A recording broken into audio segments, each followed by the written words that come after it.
오늘 우리가 함께 나누는 하나님 말씀 함께 보도록 하겠습니다. 우리가 함께 나누는 하나님의 말씀은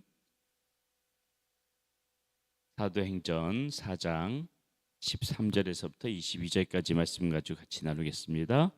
사도행전 4장 13절에서부터 22절까지 말씀 우리 한 목소리로 같이 읽도록 하겠습니다. 그들이 베드로와 요한이 담대하게 말함을 보고 그들의 본래 학문 없는 범인으로 알았다가 이상히 여기며 또 전에 예수와 함께 있던 줄도 알고 또 병 나은 사람이 그들과 함께 서 있는 것을 보고 비난할 말이 없는지라 명하여 공회에서 나가라 하고 서로 의논하여 이르되 이 사람들이 어떻게 할까? 그들로 말미암아 유명한 표적 나타난 것이 예루살렘에 사는 모든 사람에게 알려졌으니 우리도 부인할 수 없는지라. 이것이 민간에 더 퍼지지 못하게 그들을 위협하여 이후에 이 이름으로 아무에게도 말하지 말게 하자 하고 그들을 불러 경고하여 도무지 예수의 이름으로 말하지도 말고 가르치지도 말라 하니 베드로와 요한이 대답하여 이르되 하나님 앞에서 너희의 말을 듣는 것이 하나님의 말씀을 듣는 것보다 옳은가 판단하라. 우리는 보고 들은 것을 말하지 아니할 수 없다 하니 관리들이 백성들 때문에 그들을 어떻게 처벌할지 방법을 찾지 못하고 다시 위협하여 놓아 주었으니 이는 모든 사람이 그 될 일을 보고 하나님께 영광을 돌림이라. 이 표적으로 병 나은 사람은 40여 세나 되었더라. 아멘. 자, 오늘 말씀은 이 베드로와 요한이 그 이제 제사장 사두개인들로 구성된 공회원들한테 지금 붙잡혀서 그들에게 신문을 받는 그러한 과정 중에서 지금 나온 이야기들이 오늘 본문 말씀입니다. 자, 왜 이 베드로와 요한이 공회원들에게 붙잡혔는가? 이들이 이제 그 예루살렘 성전에 들어갈 때 아마 잘 아시는 사건일 것입니다. 그 성전 미문 앞에서 구걸하던 그런 다리를 쓰지 못하는 그런 사람이 있었습니다. 그 사람들 베드로와 요한이 일으키죠.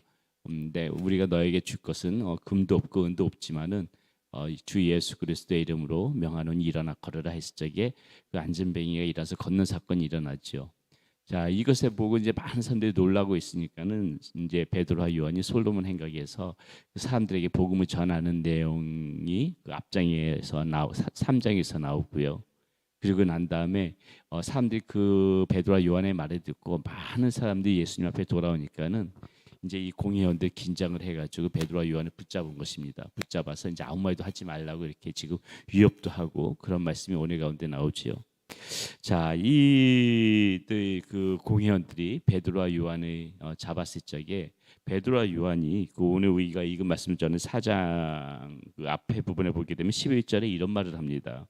이 예수는 너희 건축자들의 버린 돌로서 집 모퉁이의 머릿돌이 되었느니라. 이렇게 이야기를 해요. 예수님이 모퉁이의 머릿돌이라는 것이죠. 자, 이 아주 유명한 말이 하는데 우리가 오늘 이제 이 말씀을 토대로 한번 생각해 보고 싶은 것이 무엇이냐면요.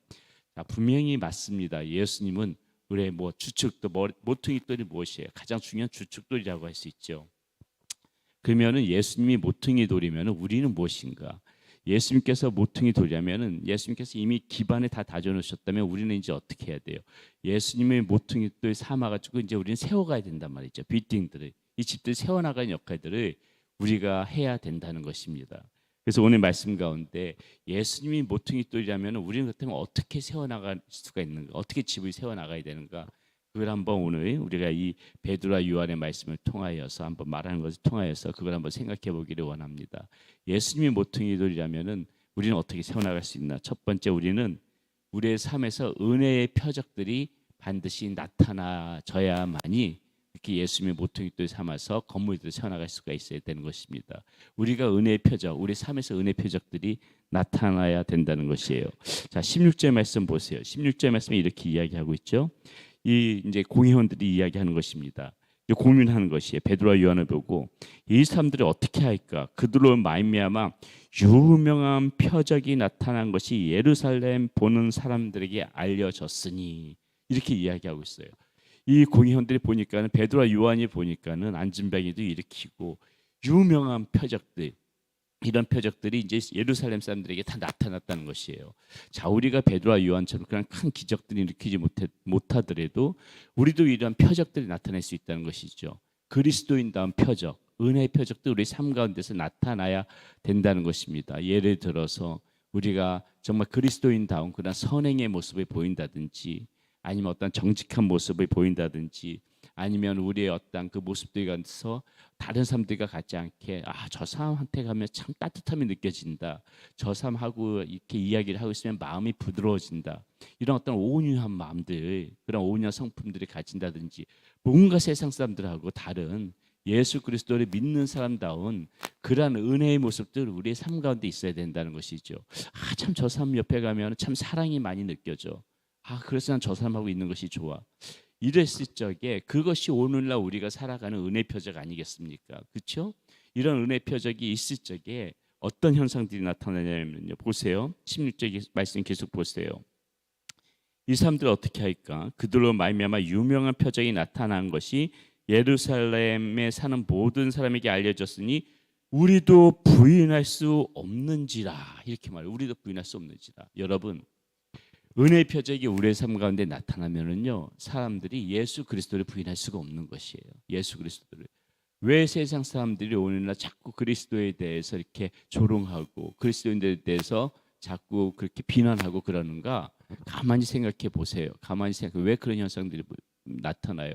우리 가운데서 은혜 표적들이 이 사람들이 자꾸 발견할 수가 없으니까 그런 거란 말이죠. 은혜 표적이 우리의 삶 가운데서 나타나기만 하게 되면은요, 이 세상 사람들이 부인할 수가 없는 거예요. 저 사람들 그리스도인 맞구나. 야, 그리스도인은 뭔가 틀리구나. 예수님은 살아계신 분이 맞는가 보구나. 저들이 믿는 예수님은 진짜인가 보구나.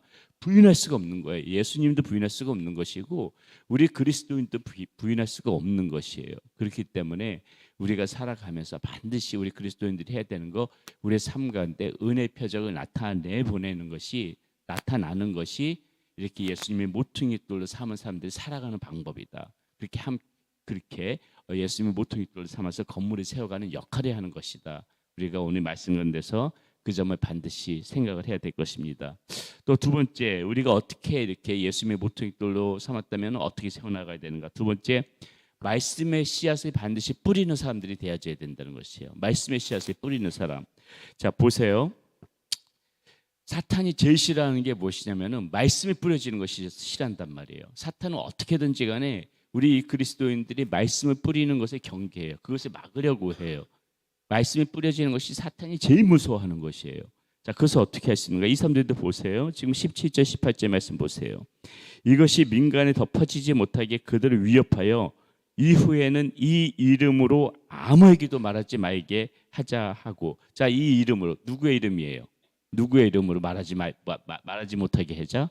예수 그리스도의 이름이겠죠. 그러니까 예수 그리스도의 이름이 선포되어지는 것을, 이게 지금 이 공연의 말이지만은 이 사탄이 경계하는 거랑 똑같은 거란 말이죠. 예수 그리스도의 이름으로 뭔가 선포되어지는 것을 사탄은 제일 싫어하는 거예요. 이 이름으로 아무에게도 말하지 말게 하자고 그들을 불러 경고하여 도무지 예수의 이름으로 말하지도 말고 가르치지도 말라 하니, 이렇게 한단 말이에요. 사탄은 막고 싶은 거예요. 이 그리스도인 입에서 예수 그리스도의 이름이 선포되어지는 것을, 예수 그리스도의 이름이 나타나는 것을 어떻게든지 간에 막고 싶으니까는 너 말하지 마. 우리의 입을 틀어막으려고 그런단 말이죠. 위협한단 말이죠.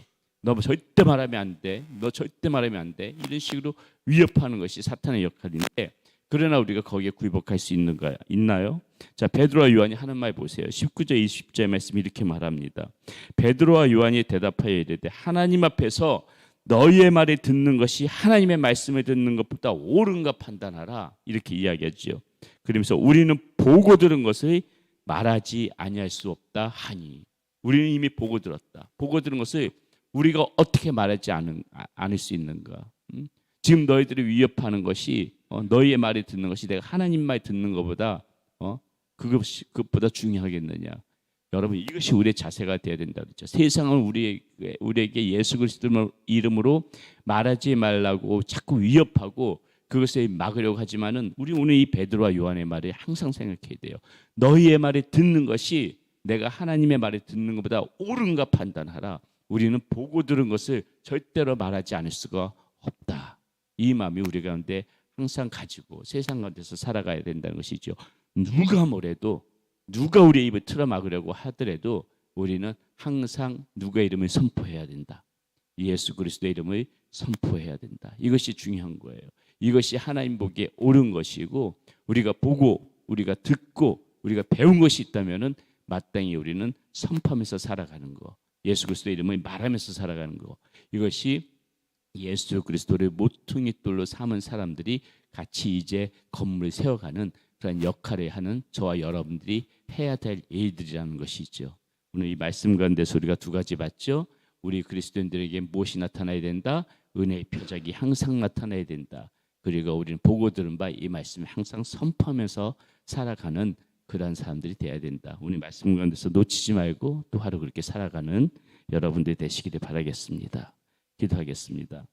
아버지 하나님, 오늘 베드로와 요한이 이 공회원들 앞에서 하는 말들을 들었습니다. 하나님, 은혜의 표적이 이들 가운데 나타났습니다. 우리도 살아가면서 이 은혜의 표적, 선한 삶, 정직한 삶, 온유한 삶, 사랑의 삶, 이런 은혜의 삶이 나타남으로 말미암아 세상이 그리스도를 부인하지 못하게 하고 세상이 그리스도인들을 부인하지 못하는 그러한 삶의 모습을 우리가 살아갈 수 있도록 인도하여 주시고, 또 우리가 보고 들은 바 배운 바 이 하나님의 말씀의 어떠한 위협이 다가오더라도 그 말씀을 항상 선포하며 살아갈 줄 아는 그러한 우리 그리스도인들이 되어지게 하여 주시옵소서. 우리 사랑하는 성도님들의 모습이 그렇게 되어지게 하여 주시옵소서. 우리 주 예수 그리스도의 이름으로 감사하며 기도드렸습니다.